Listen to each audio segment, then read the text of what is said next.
Bonjour à tous. Alors merci d'être avec nous aujourd'hui. Alors je vais commencer par vous présenter un petit peu avec qui nous sommes. Nous sommes là pour discuter pendant cette petite heure. Donc tout d'abord moi, je me nomme Marie-Pauline Berti et je suis chargée des collections des Amériques au Musée des Confluences. Et puis à ma droite, Beb Kamrek, qui vient tout droit de l'Amazonie et qui est Kayapo, et qui est une des personnes que j'ai pu rencontrer lors de ma mission l'année dernière, en juillet dernier, dans le village de Motukor, dans lequel j'étais accompagnée de Serge Guiraud, qui, tu veux dire un petit mot, Serge, je te présente non. Oui, voilà, donc Serge Guiraud de l'association Jabiru Prod, avec qui on a mené la mission amazonienne de l'année dernière. Alors aujourd'hui, on va parler plus particulièrement de l'art de la plume en Amazonie. On va prendre un petit temps pour vous dérouler un petit peu quelques données, et puis on donnera rapidement aussi la parole à Bep, parce que c'est finalement lui qui sera le plus à même à discuter de tout ça avec vous, notamment avec les parures que vous verrez et dont il pourra vous révéler un petit peu tout ce qu'elles disent au-delà de leur forme et de leur couleur. Et puis on aura un petit temps de discussion aussi à la fin de cette présentation, voilà, si vous voulez un petit peu aller plus loin avec nous. Donc on commence tout de suite. Alors l'art de la plume, pourquoi la plume ? Alors effectivement, certains récits racontent que dans la classe des oiseaux, tous les oiseaux possèdent un plumage, effectivement, mais qu'ils se différencient selon leurs espèces, selon la couleur de leur plumage. Et par exemple, dans la classe des oiseaux, l'oiseau va naître ara, ou va naître toucan, ou va naître oko, donc va être défini par la couleur et par son plumage. Alors que l'homme, par exemple, ne naît pas Kayapo ou Wayana ou d'un autre groupe. Il va naître en tant qu'un être inachevé finalement, et qui va être soumis à un processus de transformation, de socialisation et d'humanisation. Et c'est au cours de ce processus qu'il va recevoir ses ornements. Et effectivement, l'artisanat en plume va symboliser notamment les privilèges chez les Kayapo, mais aussi les droits, les devoirs, la position sociale d'un individu, son statut.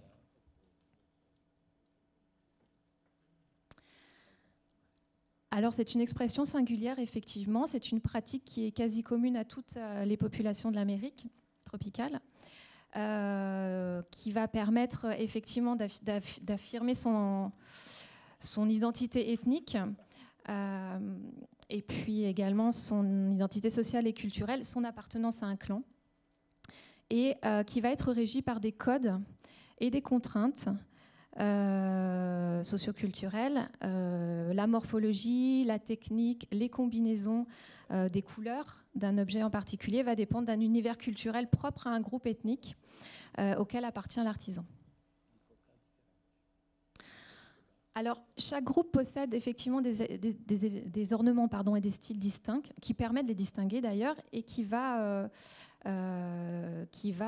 différencier les différents groupes. Donc ici, vous avez par exemple sur la gauche une coiffe Raito des Inikaraja, très très particulière, et cette coiffe n'appartient qu'aux Karaja, et ils sont les seuls à pouvoir porter ce type de coiffe.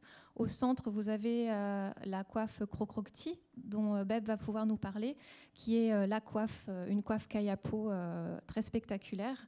Et puis juste pour exemple, un autre type de coiffe masque Olok des Wayana, qui est encore une fois un exemple d'un autre type de parure très particulier.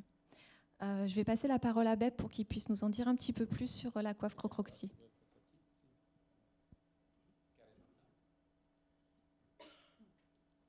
Akatimé, bom dia. Bonjour. Meu nome é Beb Kamrek Kayapo. Minha aldeia é Motukura, do Brasil, do Pará. Je m'appelle Beb Kamrek, de l'aldeia Motukura, dans l'état du Pará. Vou falar pouco sobre o Krokrokti do Kayapó. Je vais vous parler un petit peu du diadème Crocroti des Kayapo. Esse crocroti, a gente pega filhote de arara para criar dentro da aldeia para fazer crocroti assim. Tout début, nous capturons des petits haras que nous allons élever dans notre village. Esse crocroti, quando a gente junta mais ou menos 6 meses juntando as penas para fazer crocroti, para quem é o filho que é rapaz ou já é moça, já é mulher grande para usar, sem filho.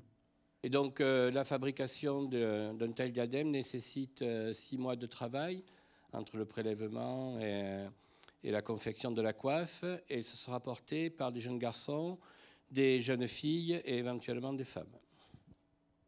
E toda festa da menina ou do memu usa a menina que não tem filho, usa crocroti. E na festa dos homens, o rapaz que não tem filho usa crocroti no meio dos guerreiros, no meio dos outros que já têm filho. Et donc l'utilisation de cette coiffe apparaît lors des rituels pour les jeunes filles ou les jeunes garçons, et seules les personnes qui n'ont pas d'enfants, autant pour les femmes que pour les garçons, ont le droit d'utiliser cette coiffe, de la porter. Quando eles terminarem o crocroti, a primeira apresentação, os velhos vão colocar na cabeça e vai apresentando na redor da aldeia, que estão com o novo crocroti, que vai ser da família. Toutefois, quand la coiffe est prête, ce sont les hommes âgés qui vont les porter les premières, vont se présenter sur la place du village et vont ensuite les donner à la famille propriétaire de la coiffe et de l'enfant qui sera fêté. Para finalizar, quando a pessoa que usa, quando morre, eles colocam tudo o que usa. Assim, enfeite de crocroti também eles colocam embaixo do corpo e colocam em cima, para ele levar junto, porque senão os outros pegam e o outro fica com saudade do crocroti aquele que usou. Por isso que quando morre eles levam junto. Au décès d'une personne, les crocrotis sont déposés dans la sépulture et afin que les autres ne le prennent pas. Et puis surtout, quand il va y avoir le voyage dans le village des morts, eh bien, l'esprit du défunt pourra partir avec son crocroti, avec son diadème.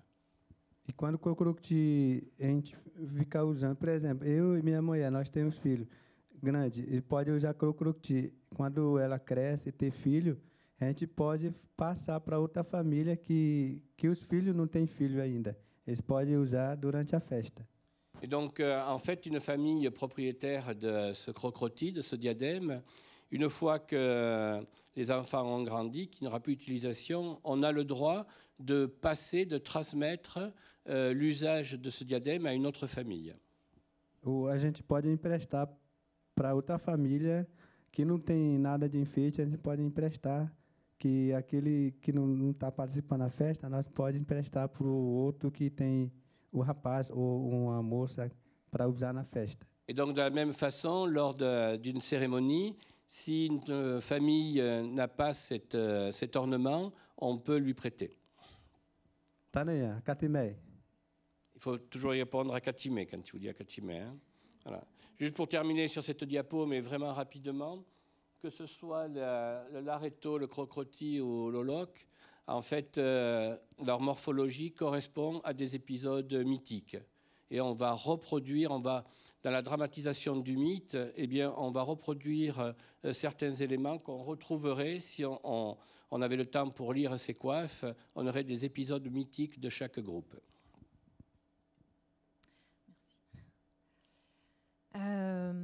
Alors, quand est-ce que les parures sont portées? Donc, elles sont effectivement portées lors de grands événements de la vie de l'individu et du groupe également.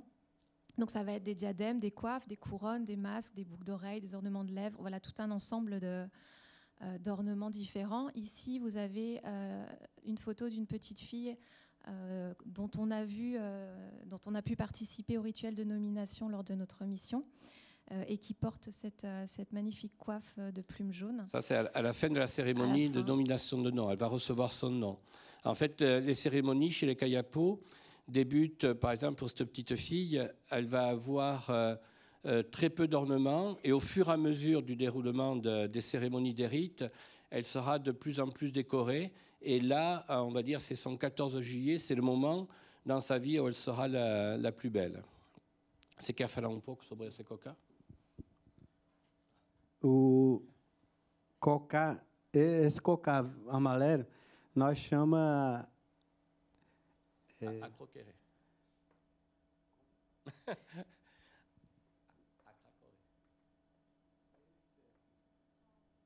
acaúra.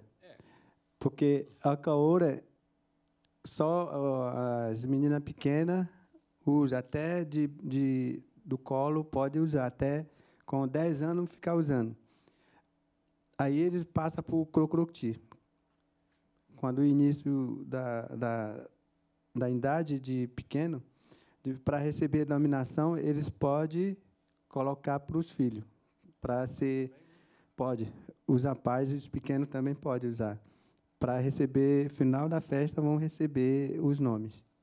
Ok, ce diadème ici, qui peut avoir des couleurs d'ailleurs différentes en fonction des privilèges des personnes, va être porté uniquement par les enfants, garçons ou filles, qui vont être fêtés, c'est-à-dire qui vont recevoir leur nom. Et ça peut commencer depuis très petit. Il a dit le mot col, c'est-à-dire quand la mère a encore son enfant dans les bras. Et ça va arriver à peu près jusqu'à l'âge de 10 ans, et un tout petit peu plus.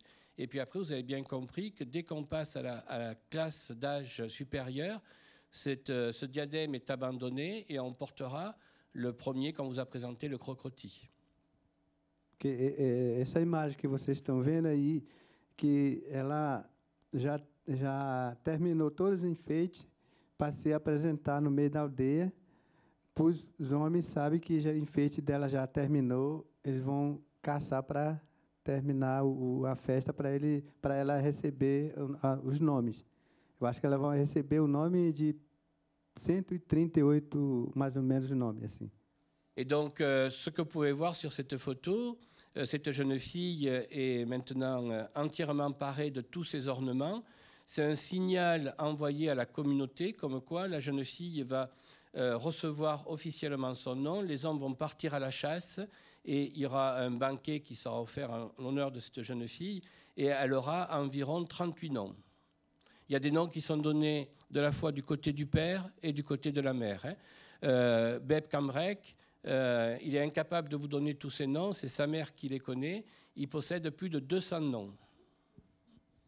Aí é assim que é a história do Acaúra, que esse cocá chama Acaúra. Voilà donc l'histoire de cette coiffe qui s'appelle Akakore.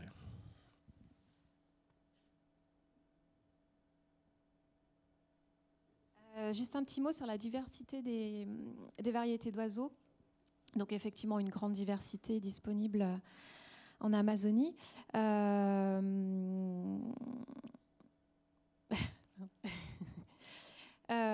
Donc effectivement, on va avoir les perroquets, les haras, les toucans, les hocos, un certain nombre d'oiseaux dont on va retrouver les plumes sur les différentes parures.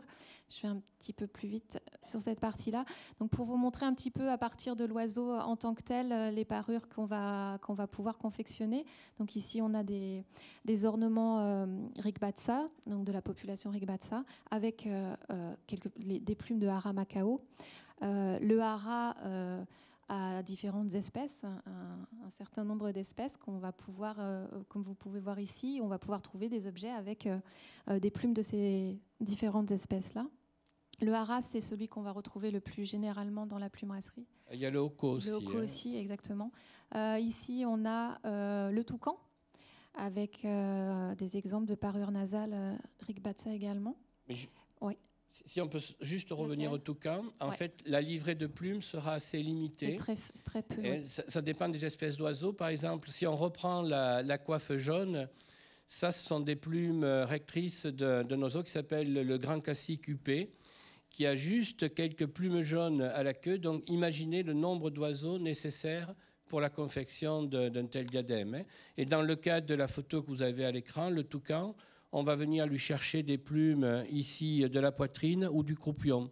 Et on voit ensuite, ça c'est des plumes nasales d'Eric Kebax, on voit les plumes de toucan juste aux extrémités. Et puis, juste un dernier exemple avec le Hoko, et là on a une parure Kayapo également. Voilà, pour montrer un petit peu les différents types d'oiseaux. Une activité exclusivement masculine, avec un apprentissage très tôt et en tout cas apprendre à plumer un oiseau, à classifier les plumes selon les formes et les couleurs. Voilà, là vous avez juste un petit exemple du prélèvement des plumes sur un oiseau vivant. L'idée c'est quand même de ne pas tuer l'oiseau pour récupérer ses plumes, mais bon, il manque le son là, parce qu'il gueule l'oiseau. Là, il ne doit pas être très très tranquille non plus, effectivement. Mais voilà, pour vous montrer un petit peu la pratique et la récolte des plumes. Les plumes, on peut les classer selon différents types. Donc les grandes pennes qui sont les rouges là que l'on voit en haut, les petites un peu plus larges, plus arrondies qu'on va retrouver également, et puis les petites plumules, le petit duvet qu'on complète aussi.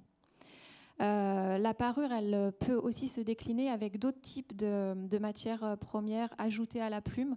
Donc voilà quelques exemples. On peut trouver la graine, les graines comme sur ces brassards, le cheveu sur cette parure, Rigbatsa, et puis aussi la nacre. Là, un petit peu de fourrure de singe saki sur ce brassard, et puis les élytres de coléoptères, par exemple. Il peut y avoir d'autres types d'éléments ajoutés. Oui, là je vous avais mis, il peut y avoir aussi carrément des fois la dépouille entière de l'oiseau. Des techniques diverses avec des filières en matière première sur lesquelles on va venir insérer les plumes. Donc vous voyez un exemple en gros plan. D'autres techniques de collage, cette fois-ci à l'aide de résine ou de cire. Et là, on va venir appliquer, comme sur l'exemple de ce masque, directement sur le bois avec un petit peu de résine qui va venir maintenir la plume sur la partie du bois de ce masque. Et puis aussi, on va se distinguer par la forme qu'on peut donner à certaines plumes, comme des crantages, des épointages, des dents de scie, qui vont permettre aussi de donner une spécificité à la parure. C'est bien localisé, cette technique des pointages. On va trouver surtout au nord-est du Brésil, aux frontières avec les Guyanes. Et on est chez des Palicours, on est chez des Wayana, etc. C'est bien localisé.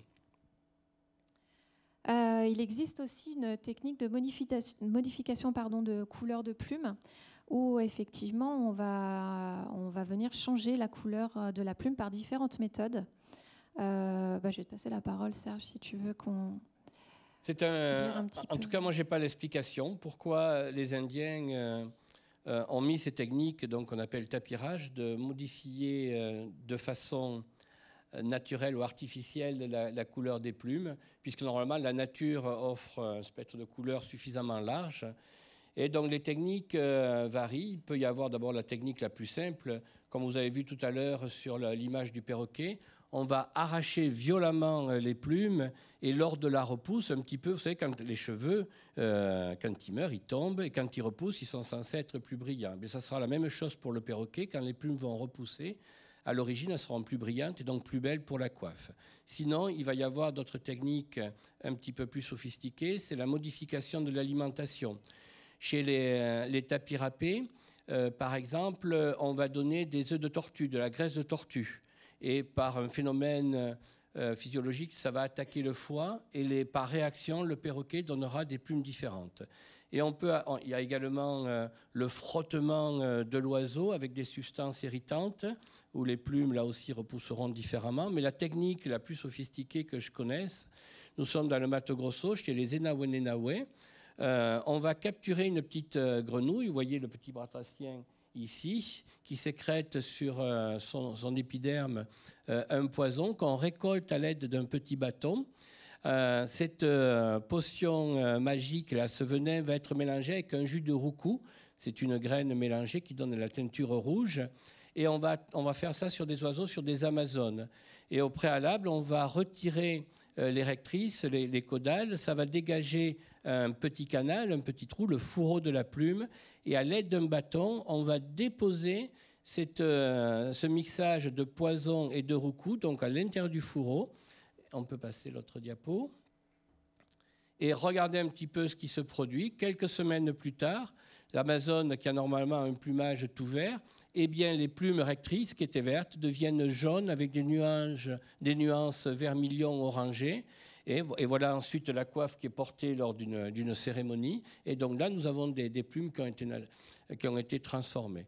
Et quand on demande aux Indiens, mais comment vous avez fait la relation entre la grenouille et le cul de l'oiseau, ils vous renvoient toujours, et ça c'est quelque chose qui est assez fréquent, on vous renvoie toujours au chaman. C'est le chaman qui, au cours de ses voyages, on lui a enseigné cette méthode entre les relations entre le batracien et l'oiseau. Alors, pour terminer un petit peu, donc le musée des Confluences conserve un certain nombre de parures de plumes, Kayapo et d'autres populations. Et notamment cette parure, cette coiffe en particulier dont je vais laisser un petit peu Bep raconter l'histoire. Você quer pegar aquela?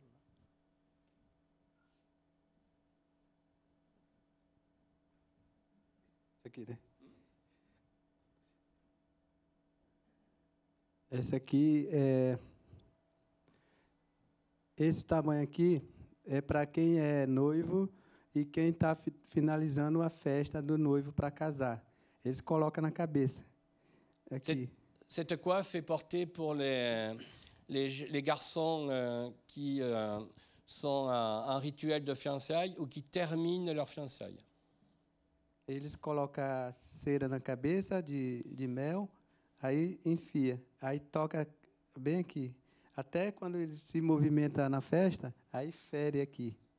Aí tem que arrancar para... Donc, pour pouvoir porter cette coiffe cimier, donc qui se situe ici sur le haut du crâne, on fait une espèce de moule en cire d'abeille et qui prend la forme du crâne, et il y a un trou au milieu et on plante donc ce diadème.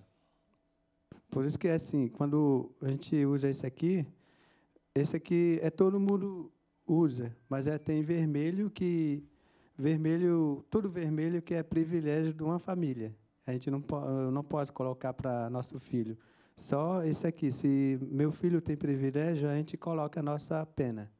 Agora, esse aqui todo mundo usa, porque é simples de papagaio, a gente pode colocar por qualquer filho da família. En fait, n'importe quel garçon qui passe son rituel de fiançailles peut porter cette coiffe, avoir cette morphologie. Ce qui va différencier tous les différents garçons, ce sont les privilèges qu'ils ont reçus de leur famille, et ces privilèges-là sont blasonnés ici, dans la licence Monstrassing, par les combinaisons de couleurs. Là, ils viennent de citer les plumes rouges.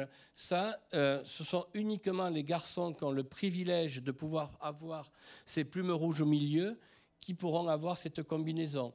D'autres, ce seront des plumes bleues, d'autres seront des plumes jaunes, etc. Donc, en résumé, nous avons le même style, la même architecture, la même morphologie de coiffe. C'est la combinaison des couleurs qui va identifier la personne. A gente sente dor dessa ponta e desse madeira aqui, por isso que a gente protege a nossa mulher. Quando alguém chamar, eu tenho que brigar para defender ela, porque defender ela é minha, porque eu senti dor na minha cabeça com essa ponta aqui, leva até briga, até a família toda brigar. Como assim? É porque eu sinto dor na cabeça. Oui. Aí eu estou me sentindo que, não, essa mulher é minha. Se alguém pegar ou querendo ela, eu tenho que brigar com o rapaz, né? Aí que é minha mulher mesmo, porque já passei na tradição de casamento com ela, aí ninguém mexe mais com ela, entendeu? Tu peux m'aider, Marie-Noël? J'ai du mal à vous traduire ce qu'il me dit. C'est que quand il plante donc sa coiffe dans son support ici en cire, symboliquement, ça lui fait mal à la tête. et il fait une relation avec des gens qui voudraient venir flirter, venir prendre sa femme. Et donc, il dit que ça serait le symbole d'une flèche qui permettrait de venir se défendre contre quelqu'un qui voudrait flirter, avoir une relation avec son épouse. Ouais. Oui, s'il vous plaît.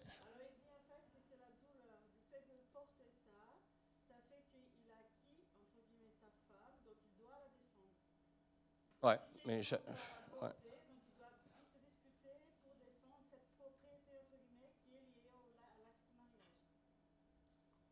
Bon.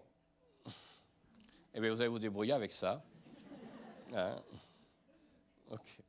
C'est un petit peu complexe. On fera ça dans l'intimité, non pas avec sa femme, mais il faudra qu'il nous éclaircisse un petit peu cet élément qui est quand même assez intéressant. Hein. Vous voyez, une fois de plus, ça permet de rebondir, que ce soit dans n'importe... Tout à l'heure, on vous disait une relation avec le mythe. Là, il y a quelque chose de beaucoup plus intime et dont l'objet, au-delà du fait d'apparaître publiquement et d'indiquer l'identité de la personne, on va avoir aussi quelque chose de beaucoup plus... qui rentre plus dans l'intime par rapport à des relations de parenté. Bon. Et alors, est-ce que Beb pourrait nous parler aussi, pour finir, de la coiffe en paille plastique? Ah, c'est là que alors, ouais, c'est là que c'est poi falar de ces coca.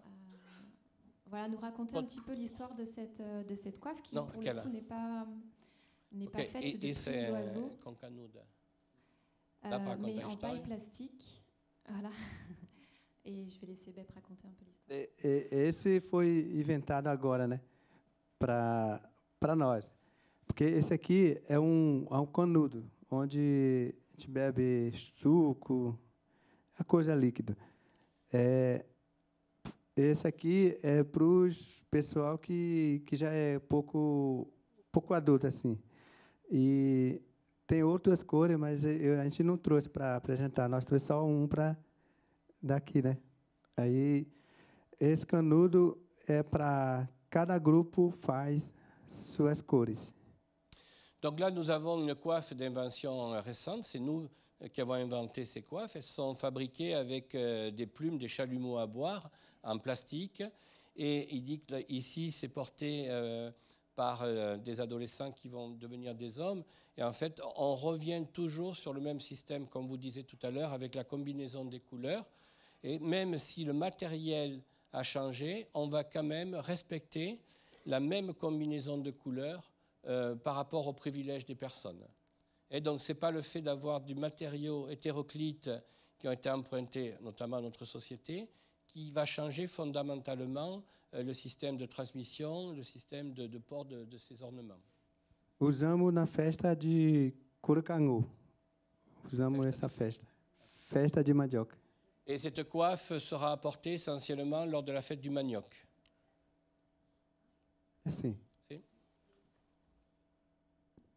Merci. Alors, je vous propose, je ne sais pas trop où on en est au niveau du temps, mais si vous avez quelques questions, on peut lancer la discussion.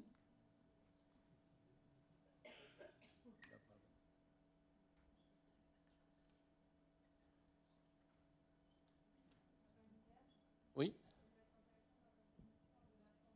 Oui, à comment est-ce qu'ils sont arrivés effectivement D'accord.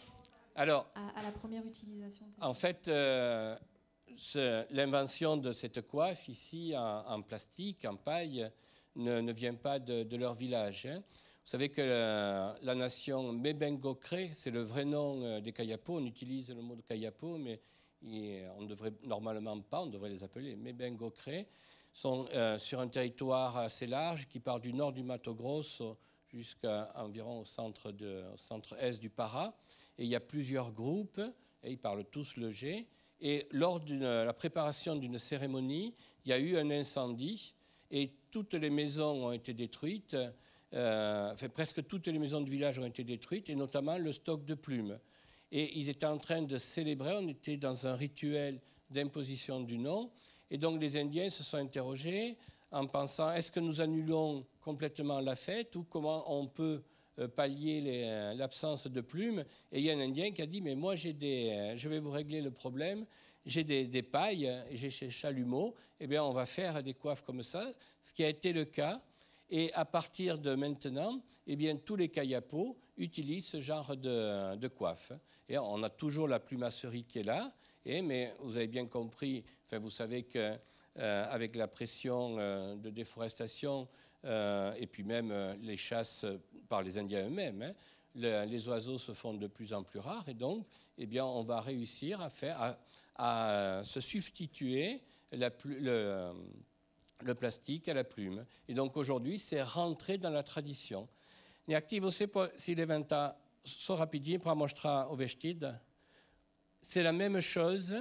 Pardon si on sort de la plume, mais regardez la robe qu'elle a ici. Hein? Non, t'as bon. Brigade. Vous voyez ça, mais toutes les kayapos de l'univers, toutes les femmes portent cette robe-là. Et l'histoire date, c'est pas si vieux que ça. Nous sommes dans les années 80, fin des années 80. Ce sont 3 Indiennes qui sont rentrées dans un hôpital à Redanson. Elles sont rentrées nues. Et il y avait une dame, une couturière, quand elle a vu ces dames rentrer nues, elle a dit, c'est pas possible, on peut pas les laisser comme ça. Et rapidement, elle a dessiné ce patron, elle a cousu ses robes, elle est allée les donner dans la nuit aux Indiens. Et ces Indiens, quand elles sont rentrées chez elles, les autres ont vu que c'était quelque chose qui leur plaisait. Et aujourd'hui, l'usine se trouve à Redanson. Elles peuvent vendre jusqu'à 5000 robes par mois. C'est-à-dire, dès qu'elles vont en ville, ces femmes, elles vont dans ce magasin et tous les sous qu'elles ont, elles le dépensent pour ces robes-là. Et toutes les kayapos, aujourd'hui, ont cette robe. Qui, d'ailleurs... est pratique plus ou moins, parce que par exemple, quand vous avez un bébé, vous avez vu, c'est assez serré. Donc là, ce qu'elles font, elles s'ouvrent ici le devant et pour pouvoir sortir le sein. Mais toutes les kayapos ont cette robe-là. En fait, nous sommes dans une société ici qui est assez particulière, qui vraiment n'hésite pas à aller emprunter des éléments extérieurs, que ce soit dans notre monde ou que ce soit dans des groupes voisins. Là, quand nous étions avec Sylviane du musée de Toulouse, à mission avant le musée des Confluences, dans ce même groupe, eh bien, ils ont sorti un masque qu'on appelle le masque beau, ça veut dire paille, où on peut trouver aussi de la plumasserie. Eh bien, ce masque beau est emprunté à un groupe, autrefois un demi, les kayapos. Et donc, ils ont pris cet élément et l'ont introduit dans leur culture. Tu peux revenir à la Lareto, s'il te plaît? Oui. Pas emprunté au kayapo, emprunté au... Au Karaja. Oui. Qu'est-ce que j'ai dit? Non, mais vous avez rectifié. Oui, on a tous rectifié. Tu m'as dit quel... Descends encore. Là où il y a la crocotie.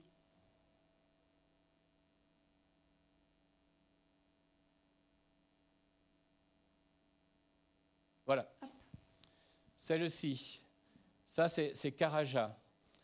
Les Karaja et les Kayapos, pendant très longtemps, il y a eu des guerres intertribales. C'est-à-dire les Kayapos, par tradition, sont des guerriers. On se met la terreur un petit peu partout. À l'origine, ils étaient beaucoup plus à l'est. Et quand ils sont venus s'installer au centre du Brésil, évidemment, il y avait déjà d'autres groupes ethniques et il y avait des affrontements. Et bien souvent, sortaient vainqueurs les kayapos. Et dans des groupes, si on prend les plus célèbres chez les Jivaro, par exemple, quand on avait tué un ennemi, pour pouvoir emprisonner, contrôler son esprit, on coupait la tête. C'est-à-dire, il y avait un prélèvement sur le corps de la victime qu'on amenait ensuite dans son village pour mieux contrôler son esprit. Chez les kayapos, il n'y a pas de prélèvement sur le corps de l'ennemi. Par contre, on va prélever un trait culturel. On vient de voir avec le masque beau. Et ça, c'est assez récent. Bep m'a envoyé la photo où il y a un kayapo qui a fabriqué ici ce diadème Karaja. Et c'est la première fois qu'on voyait ça.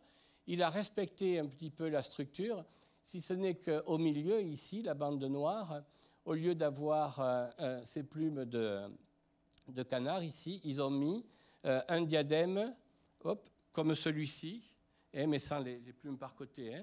Donc, quelque part, ils ont recopié, ils ont reproduit quelque chose qui ne leur appartient pas, tout en ajoutant une touche personnelle. Você quer falar mais um pouquinho? Vous n'avez pas de questions? Ah. Sur les couleurs, est-ce qu'elles ont un symbolique? Parce qu'on voyait la Jérusalem, elle est plus jaune, et là on voit plus du bleu. La Casabre sobre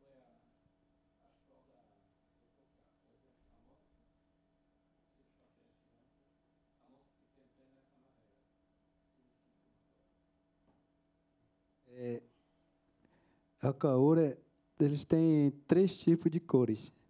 Tem amarelo, tem verde, tem vermelho.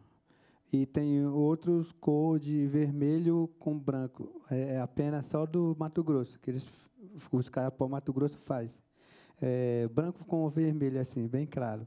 Agora, do Caiapó, do Pará, eles colocam amarelo, verde e vermelho. Tem uma significação? É para quem vai receber o nome no final da festa. Eles dão sinal para a aldeia, para os povos da aldeia, que ela vai ser representado a festa que vai receber o nome no final da festa. Je vais traduire. Por exemplo, essa moça poderia usar cocar vermelho? Pode. Ela pode usar qualquer cor, porque ela está no meio da festa, né? Ela pode usar qualquer cor, vermelho, verde ou amarelo. Alors, je vais vous donner sa réponse. Donc, il prend l'exemple de cette coiffe ici. Pour les Kayapos du Para, il n'y a que, pour la fabrication de cette coiffe, il n'y a que 3 couleurs, le jaune, le vert et le rouge. Et chez les Metuktiré, dont est issu Raoni, vous aurez dans votre ville un début de semaine, qui lui habite le nord du Mato Grosso. Là, il y a une 4e couleur qui rentre dans la combinaison. C'est des plumes blanches. C'est un diadème avec des plumes blanches. Et donc, il répète que cette coiffe apparaît donc à la fin de la cérémonie d'imposition du nom. Et pour répondre à votre question, je lui ai demandé si cette petite fille avait le droit de porter un diadème rouge ou vert. Il dit que ça n'a pas d'importance. Et après, pour compléter, chez les Kayapos, vous avez bien compris que chaque combinaison de couleurs correspond, dans leur langue, ça s'appelle nekret, correspond à un privilège. Et ce privilège, c'est quelque chose qui, entre guillemets, ils héritent de leur famille, du grand-père, etc. Lui, il vient d'avoir, Bep Enyakti, son grand-parent, il vient d'avoir un petit-fils, et donc ça saute à la génération, sa combinaison de couleurs sur les coiffes, il va les passer à son petit-fils. Voilà, ça c'est chez les Kayapos. Il faudrait revenir à la Murar, chez les Rikebats. Voyons encore. Voilà. Ici, ça c'est une coiffe couvre-nuque. On est chez les Rikebats. Là, on est à l'ouest du Mato Grosso. C'est porté autant par les hommes que par les femmes.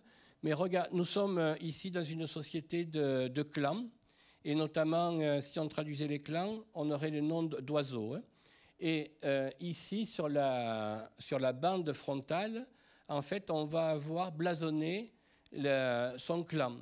Et donc, c'est la combinaison des couleurs qui va définir votre clan. Et donc, au cours de rituels, où chacun aura une position bien particulière, ce sont ces couleurs, pour ceux qui savent les lire, qui vont identifier les personnes. Et tout à l'heure, Marie-Paul disait qu'il y avait des cheveux. Ça ne peut être que des cheveux de femme. Et où c'est quand même intéressant, et vous voyez qu'on va passer dans une autre dimension, c'est que ça ici, donc je vous ai dit que c'est une coiffe couvre-nuque et qui est censée donc se rabattre ici dans le dos. Et au cours des combats, eh bien ça c'est un casque et la plume est censée protéger son porteur des coups de massue ou des flèches. Alors que nous avons une matière extrêmement légère, etc. Mais on passe donc dans une autre dimension à ce niveau-là. Pardon de te demander ça, mais essaie de revenir à la Lareto. Et toujours pour vous donner une explication ici, la combinaison des couleurs, il faudra aller la chercher dans le mythe, et notamment le mythe de l'origine de la lumière. Je ne vais pas être long dans le mythe, mais les Inang Karaja, autrefois, vivaient au fond de l'eau. Et c'est un monsieur, après, quand il a terminé sa couvade, il venait d'avoir un enfant, il est parti chercher du miel et il a vu un trou à la surface de l'eau. Il est sorti, il est arrivé sur cette terre et quand il a vu qu'il y avait un petit peu de lumière, beaucoup de gibier, etc., je résume et je caricature, il est revenu au fond de l'eau, il est allé dire aux gars, hey, venez, on va sortir d'ici, là-haut on a un petit peu de lumière, il y a de l'abondance, allons-y. Et donc le peuple Inang a commencé à sortir, à quitter le fond des eaux par ce trou, si ce n'est qu'à un moment donné est arrivée une entité qui s'appelle Cowboy, qui a un gros ventre et qui a bouché le trou. Ce qui fait que la nation Inang, il y a une partie qui est restée sous les eaux et l'autre qui est sur la terre.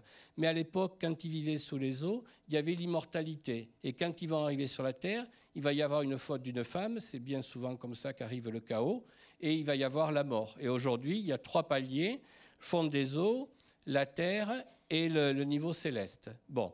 Et donc, quand ils sont arrivés sur la terre, la lumière était vraiment très courte. C'est-à-dire le soleil, il se levait, et je vais exagérer, 2 minutes après, il allait se coucher. Et quand les femmes allaient dans les jardins, elles tombaient, elles se faisaient mal. Et il y en a une qui était mariée à un démiurge, qui a dit, écoute, toi, tu as le pouvoir, il faut que tu arrives à régler l'histoire, amène-nous la lumière. Et donc, il est allé chercher, la première chose, c'est Vénus. Il a amené Vénus, la grande étoile, il l'a amenée sur la Terre, et il y avait un petit peu plus de lumière que d'habitude, mais ça ne suffisait pas. Donc sa femme, allez, il faut que tu ailles chercher encore plus de lumière. Il est allé chercher la Lune. Il l'a amené sur la Terre, ça ne suffisait pas. Finalement, l'histoire va se terminer. Il va chercher le Soleil. Et là, le Soleil va éclairer, si ce n'est qu'il continuait à courir assez vite dans le ciel. Donc ce qu'il a fait, il a cassé une jambe au Soleil, ce qui fait qu'aujourd'hui, le Soleil, quand il se lève et avant de se coucher, il parcourt 12 heures dans le ciel.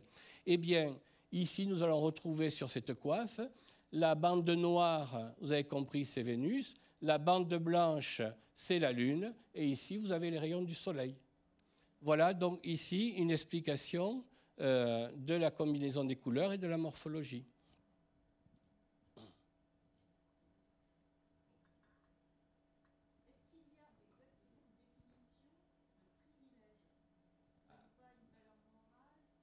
Ela quer saber sobre o Unicred. Se você pode falar sobre o Unicred. O que significa Unicred? O nosso privilégio de cada família é porque já vem antigo, né? Já vem da nossa antepassado, já encontraram no início eu não sei, mas na minha família nós tem up, né, que a minha filha pode usar, as duas já têm o brinco e com pena no meio. Assim. Porque ali só na minha família pode usar, os outros não. Donc, il vous donne une explication du Nécret, donc des privilèges. Il va parler surtout de ce qu'il sait, c'est-à-dire de son privilège familial. En fait, il faut remonter très très loin dans les membres de la famille qui possédaient donc certains éléments particuliers que seuls les membres de cette famille peuvent porter, que ce soit dans la combinaison des couleurs de sa coiffe. Et là, il nous donne un exemple de boucles d'oreilles en bois, avec ici des petites paraboles en nacre. Et le privilège de sa famille, c'est de rajouter en plus au centre de cette boucle d'oreille une plume rouge. Et il n'y a que sa famille, par exemple sa petite fille pourrait l'utiliser, il n'y a que sa famille qui a le droit d'avoir cette boucle d'oreille. Excusez-moi, pour les questions, je vous demanderai de lever la main. Vous avez des micros à votre disposition de chaque côté.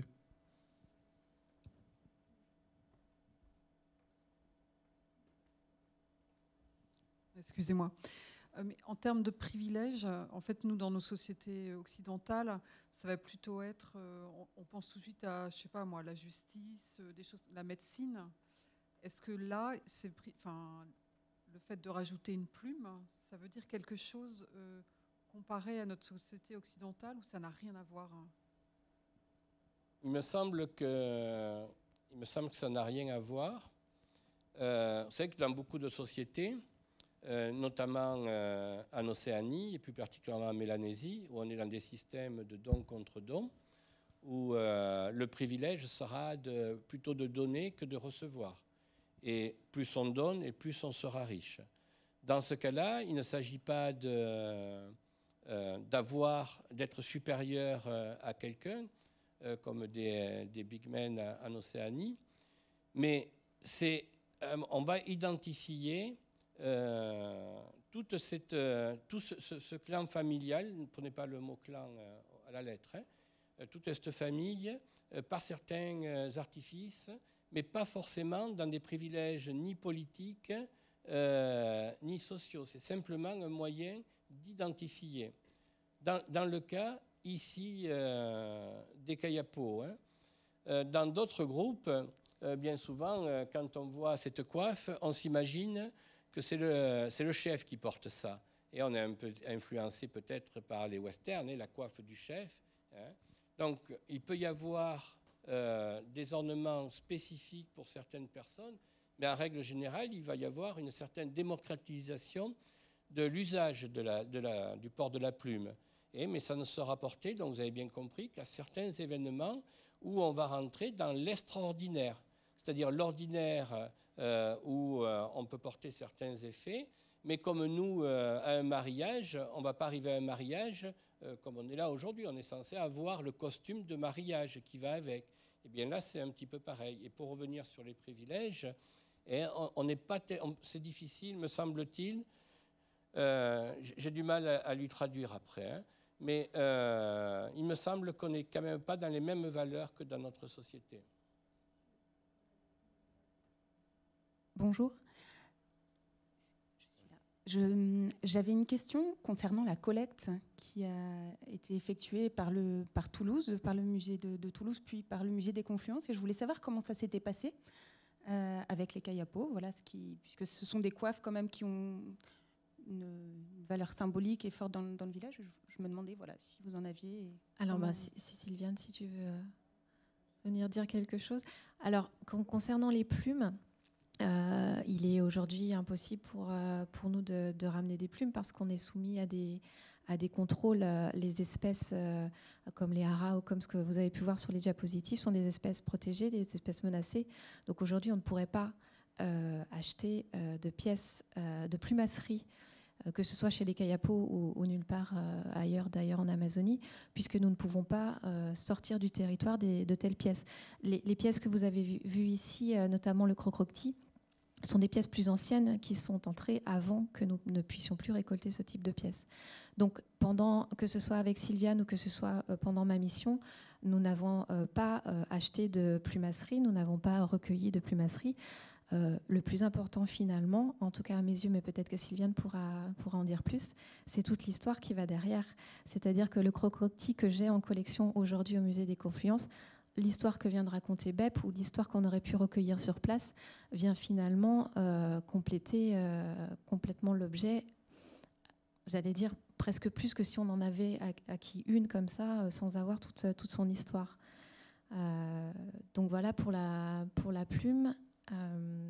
Tu veux venir dire un mot sur le sens, l'objectif de ces missions, c'était avant tout de documenter des collections qui sont entrées anciennement dans les fonds de plusieurs musées français et qui sont là un peu muets puisqu'on n'a aucune indication sur le contexte de leur collecte et de leur fabrication, etc. Et il y a même des histoires un peu farfelues ou erronées qui circulaient sur le sens de certains objets. Comme par exemple, là, on a une photo d'un masque tapis râpé qui est en forme de demi-lune. voilà, et qui est présent dans de nombreux musées français et européens, et pour lequel on avait très très peu d'informations et de documentation. Et donc le sens des travaux qu'on a menés là-bas, par exemple avec Toulouse en 2013, était de documenter d'une part par la vidéo et l'enregistrement de récits, etc., tout le processus de fabrication de ces coiffes, la symbolique, etc., dans cette société, et quelle était sa place dans tout le cycle rituel, puisqu'on avait des informations lacunaires et qu'on se passait de musée en musée. Voilà. Et donc ça a permis vraiment de documenter ces collections anciennes, et c'est le sens premier. Où vous avez certainement entendu parler de patrimoine immatériel, hein, voilà, on en parle beaucoup depuis quelques années. C'est ce qu'on fait, on ramène voilà, des films, des enregistrements, audio, vidéo, etc., qui permettent de donner du sens à ces collections. Juste pour compléter ce que tu dis, Sylviane, effectivement, la présence de BEP et Iñakti aujourd'hui nous montre encore ça, c'est-à-dire qu'il y a quelques heures, on va dire, voilà, on a encore pu discuter sur des objets qu'on avait ramenés, dont on n'avait pas forcément toute l'histoire. Donc c'est aussi toute cette parole qui est extrêmement importante pour nous et qui va nous permettre de transmettre ces connaissances, d'améliorer les connaissances. Et comme pour le masque tapis râpé, effectivement, il y a parfois beaucoup de choses qui sont transmises de manière incorrecte, mais simplement parce qu'on n'a pas forcément les bonnes données. Donc la collecte va nous permettre d'aller au plus proche, et la rencontre avec les populations, aller au plus proche de l'histoire de ces objets pour pouvoir les retranscrire et les transmettre au sein des musées et plus largement au public. Bon, sinon, l'une des singularités d'un musée, c'est de faire sien la culture des autres. Concernant ce que vous avez à l'écran, ce masque tapis râpé, il a été fabriqué uniquement, ne nous cachons pas, hein, on est entre nous là, la porte est fermée, pour la commercialisation. C'est-à-dire, à un moment donné, ces Indiens vont mettre en vitrine, vont vendre des traits culturels. Et en réalité, ce masque, la combinaison des couleurs ne correspond à rien. C'est-à-dire l'artisan, quand on lui a passé commande, il a fait ses masques, c'est la technique de la mosaïque ici, le vert et le rouge ne correspondent absolument à rien. Dans les rituels, on va plutôt avoir du bleu et du rouge, et du jaune et du rouge. Et là, on a un plateau qui est couvert en vert, donc qui correspond, ça c'est censé représenter l'esprit de l'endemie tué au combat, et bien le vert représente à rien. Et donc ça, c'est quelque chose qui a été fabriqué pour être vendu. Pardon si je sors un petit peu de la plume, mais on va rester sur ce musée. Il y a quelques années, le musée des Confluences m'avait confié le soin d'acquérir une collection de masques dans le Xingu. Ce sont des grands masques circulaires qui sont présentés dans les expositions permanentes. Et quand je suis arrivé chez les Indiens Menako, je savais qu'ils allaient célébrer ce rituel et j'ai demandé s'ils étaient d'accord pour que j'achète des masques. En fait, c'était un petit peu plus compliqué que ça, parce que quand le rituel commence, ça peut durer des mois, voire des années. Donc, il n'était pas question d'attendre. Et ils ont dit, OK, on va faire nos masques pour nous et on va faire les masques pour le musée. De ce fait, pardon si je dis je, puisque j'étais tout seul à ce moment-là, de ce fait, je devenais maître de cérémonie de ces masques. Ce qui est une tâche, une responsabilité très lourde, puisque dans un rituel, le maître de cérémonie est responsable de l'alimentation de tous ces esprits. Je peux vous dire que ces esprits dans le Xingu, ils ont de l'appétit, ça mange. Hein, et ça veut dire que vous devez nourrir l'ensemble du village. Et quand il y a eu la cérémonie, ils ont d'abord sorti les masques pour la vraie cérémonie, et ensuite on a fait une cérémonie pour les masques des Confluences, et ils ont eu la même chose, si ce n'est qu'ils sont sortis plus tard, et ne sont pas restés dans le village dans la durée, mais ils étaient d'accord en fait pour désacraliser à un moment donné ces fameux esprits. Et de toute façon, comme l'usage de beaucoup de masques en Amazonie, une fois que la cérémonie est terminée, on va dire, une fois que ces esprits ont été rassasiés, une fois que la communauté a retrouvé l'équilibre, eh bien, les esprits qui étaient matérialisés, qui c'était invisible, devenu visible par le masque, les esprits sont partis, et le masque, dépourvu de cet esprit, n'est plus qu'une enveloppe vide, et à la limite, normalement, ils sont abandonnés à l'extérieur ou parfois brûlés. Hein. Et donc ça, ils n'hésitent pas à les vendre. Et je ne veux pas être long, mais un autre exemple, c'était au musée de Lille. Le muséum de Lille a une collection très importante qui est rentrée en 2005 pour l'année du Brésil. Et là, il y a des troncs Quarop, on est toujours dans le Xingu, qui sont plantés à la levée de deuil et qui sont censés représenter le défunt, avec des peintures corporelles et des artifices. Et des Indiens ont vendu ces troncs et des flûtes sacrées qui, normalement, les femmes ne peuvent pas avoir ces flûtes. Et nous les avons présentés à l'exposition. Et on avait invité des représentants du Xingu. Quand ils sont arrivés, ils nous ont dit qu'ils avaient senti une certaine énergie. Et il y avait des représentants Kamayura qui ont commencé à réclamer en disant « c'est pas normal que ces troncs soient ici, c'est pas normal que ces flûtes, les femmes puissent les voir ». Donc les troncs, on n'a rien fait, mais la vitrine où il y avait les flûtes, on les a fermées et on avait mis des petites lucarnes avec un mot en disant mesdames, vous n'avez pas le droit de les regarder, imaginez, hein, vous attisez la curiosité. Mais voilà un paradoxe où les mêmes Indiens qui n'avaient pas hésité à nous vendre ces objets venaient maintenant réclamer en disant mais vous les exposez à la vue de tous alors qu'ils sont sacrés. Voilà. Donc ce côté marchandisation de la culture aujourd'hui, il est à plein. Et ça leur permet, comme ici, ils ont amené de l'artisanat qui propose à la vente, ça leur permet quand même d'avoir des petits revenus, d'avoir de l'argent, ou quand ils vont en ville, chose qu'ils font régulièrement, ou en l'occurrence pour les gens qui n'étaient pas là hier, ben, par son métier d'infirmier, passe plus de temps dans la ville de Redenção que dans le village, d'avoir la vie que n'importe quel Brésilien devrait normalement avoir. Hein. Voilà, donc ça, on ne peut pas l'échapper. Hein. Et puis pour terminer, Marie-Paul disait qu'on n'a pas pu amener des objets en plume parce que ça nécessite des CITES. Pardon si je suis provocateur, mais la semaine dernière, il y a un Indien qui est arrivé ici, qui s'appelle Raoni, qui a offert ce grand diadème à un monsieur qui est président de la République, qui s'appelle Macron. J'aimerais bien savoir s'il y a les autorisations ou si monsieur Macron est maintenant considéré devant la loi française comme trafiquant d'oiseaux. Voilà, je crois que Serge a tout dit. Est-ce qu'il y a une dernière question? De poids de mesure. Hein. Petite question technique. Je ne sais pas où vous êtes. Là, pardon. Petite question technique. Comment font-ils pour attraper les oiseaux vivants? Et d'où vient la nacre?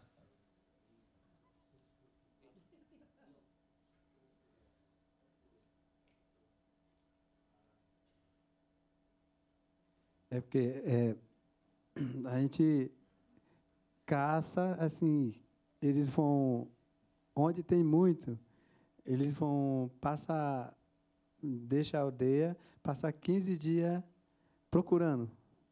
Onde tem mais arara para tirar a pena, pegar com a flecha. Agora, hoje em dia, nós cria e usa a pena. Como vocês verem aí na imagem, nós tem lá na aldeia, nós tem arara vermelha, tem arara azul, tem arara amarela com azul. E tem os papagaios também, para colar na pele. Quando tiver festa maior, eles passam pena no... Agora, antes, nossos pais vão caçar no mato. E, antigamente, era só flecha, né? Eles joga flecha, se um que é bom para acertar, eles acertam. Tem um que não acerta, chega sem pena. Aí, as flechas não dá pingo no sangue na pena, porque isso aí tem significado também. Porque se sangue suja a pena, com certeza o que matou o arara, ele vai perder alguma família aqui que matou o arara. Aí suja sangue das penas, aí ele joga fora. só aquele que não suja, eles levam para a aldeia. Autrefois, en fonction de la saison, on savait les endroits où les oiseaux se concentraient et donc on partait chasser. On pouvait rester 15 jours dans la forêt et on utilisait des arcs et des flèches. Aujourd'hui, on est plutôt dans l'élevage de certains oiseaux. Il a cité plusieurs espèces de haras et des perroquets amazones. Donc ils sont élevés. En fait, ils sont capturés jeunes et on les élève ensuite dans la maison. Et là, ce qu'il vient de dire, c'est assez intéressant, c'est que si un chasseur abat un hara, notamment, et si, si la flèche transperce le corps de l'oiseau et s'il y a du sang qui apparaît, ça c'est un très mauvais signal, ça annonce qu'une personne de la famille va mourir. Donc dans ce cas-là, on laisse l'animal sur place. Et si le sang ne coule pas, à ce moment-là, on peut prélever l'animal et utiliser ses plumes. Je suis obligé chaque fois de traduire entre les lignes. Quand il parle de flèches, en Amazonie, quand on veut capturer des oiseaux, notamment vivants, à la limite, vous comprenez bien qu'un hara, ce n'est pas la peine de le tuer, il vaut mieux le capturer, l'avoir à la maison, et pour un certain temps, il va fournir les plumes. Après, à force d'être déplumé et d'être à poil, il commence à faire la gueule et il peut mourir, l'oiseau. Mais ils utilisent des flèches assommoirs, c'est-à-dire la pointe est remplacée soit par une graine, soit par de la cire. Et quand l'oiseau passe, les haras, c'est facile. Si vous savez leur chemin, le matin et le soir, c'est toujours le même itinéraire. Donc vous vous mettez là, et si vous êtes un bon archer, eh bien, vous pouvez donc le viser et ça va le déséquilibrer et votre oiseau sera blessé et normalement, il se récupérera à l'intérieur. Donc, normalement, la capture des oiseaux, c'est fait avec des flèches pointées.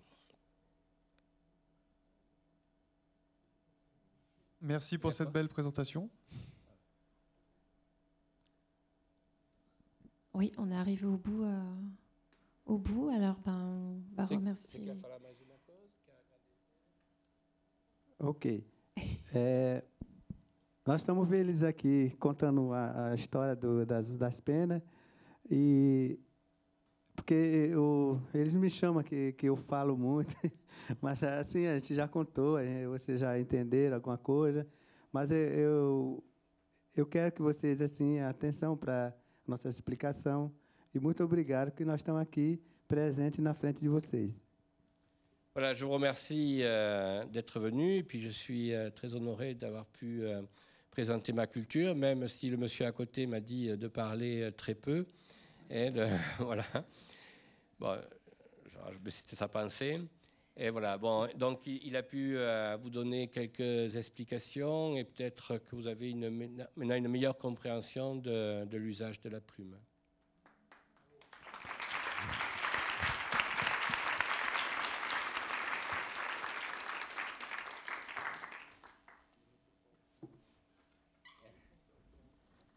Non, on peut dire.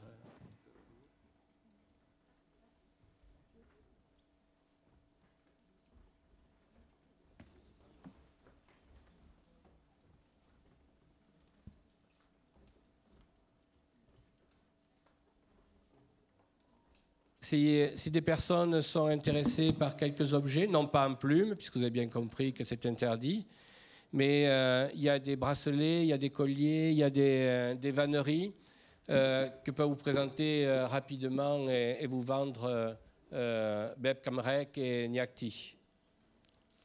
On est obligé après de faire vite puisqu'il y a encore une réunion à 14h, mais vous pouvez venir les voir si vous voulez. Et puis je crois qu'il y a des Brésiliens dans la salle, vous pouvez venir parler directement avec eux. Merci beaucoup.